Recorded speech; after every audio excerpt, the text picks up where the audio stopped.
বিএনপির নতুন মন্ত্রিসভায় পাওয়া গেছে বড় ধরনের রদবদলের আভাস। দলের মহাসচিব মির্জা ফখরুল ইসলাম আলমগীরকে রাষ্ট্রপতি প্রার্থী করার সিদ্ধান্তের পর তার হাতে থাকা স্থানীয় সরকার, পল্লী উন্নয়ন ও সমবায় মন্ত্রণালয়ের দায়িত্বে আসতে পারেন সালাউদ্দিন আহমেদ। আর পানি সম্পদ মন্ত্রণালয়ের দায়িত্বে থাকা শহীদ উদ্দিন চৌধুরী অ্যানি পেতে পারেন স্বরাষ্ট্র মন্ত্রণালয়ের দায়িত্ব।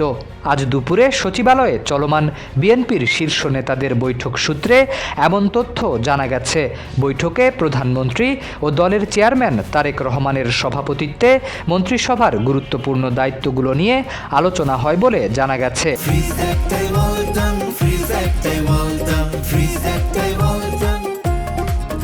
একই সঙ্গে পানি সম্পদ মন্ত্রণালয়ে নতুন মুখ আনারও ইঙ্গিত পাওয়া গেছে।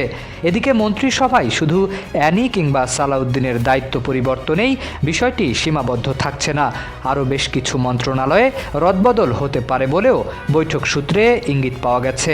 ফলে নতুন এই সিদ্ধান্তে সরকারের গুরুত্বপূর্ণ মন্ত্রণালয়গুলোর দায়িত্বে বড় ধরনের পরিবর্তন আসার সম্ভাবনা তৈরি হয়েছে।